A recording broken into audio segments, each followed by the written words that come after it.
Hello Barroz എന്ന ചിത്രത്തിൻ്റെ രണ്ടാം ദിവസത്തെ ഏറ്റവും പ്രധാനപ്പെട്ട തമിഴ്നാട് ബോക്സ് ഓഫീസ് കളക്ഷൻ റിപ്പോർട്ടാണ് ഇന്നൊരു വീഡിയോ ഭാഗത്ത് ഉൾപ്പെടുത്തിയിരിക്കുന്നത്.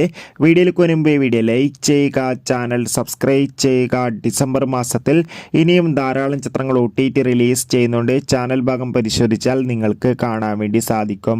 മോഹൻലാൽ നായകനെത്തി മോഹൻലാൽ തന്നെ സംവിധാനം ചെയ്ത ചിത്രമായിരുന്നു ബറോസ്. എല്ലാ സിനിമാ പ്രേമികളും ഒരേപോലെ ചിത്രത്തിൻ്റെ റിലീസിനായി കാത്തിരിക്കുകയായിരുന്നു. ഫൈനലി ചിത്രത്തിൻ്റെ ഏറ്റവും പ്രധാനപ്പെട്ട ബോക്സ് ഓഫീസ് കളക്ഷൻ റിപ്പോർട്ടൊക്കെ പുറത്തുവന്നിരിക്കുകയാണ്. ചിത്രത്തിന് രണ്ടാം ദിവസവും തമിഴ്നാട്ടിൽ അത്യാവശ്യം മികച്ചൊരു ബുക്കിംഗ് തന്നെ നടന്നിട്ടുണ്ടായിരുന്നു. അതുകൊണ്ട് തന്നെ ഇപ്പോൾ കിട്ടുന്ന ട്രാക്കിംഗ് റിപ്പോർട്ടുകൾ പ്രകാരം രണ്ടാം ദിവസം മാത്രം ബറോസ് എന്ന ചിത്രം തമിഴ്നാട്ടിൽ നിന്ന് 25 ലക്ഷത്തിന് മുകളിൽ കളക്ഷൻ സ്വന്തമാക്കുമെന്നാണ് റിപ്പോർട്ടുകൾ സൂചിപ്പിക്കുന്നത്. കാത്തിരിക്കാം ചിത്രത്തിൻ്റെ കൂടുതൽ ബോക്സ് ഓഫീസ് കളക്ഷൻ റിപ്പോർട്ട് അറിയാൻ വേണ്ടി. ചിത്രം കണ്ടവരുടെ അഭിപ്രായം തീർച്ചയായും കമൻറ്റ് ബോക്സിൽ രേഖപ്പെടുത്തൂ. അടുത്തൊരു വീഡിയോയിൽ കാണും വരെ ഏവർക്കും ബൈ.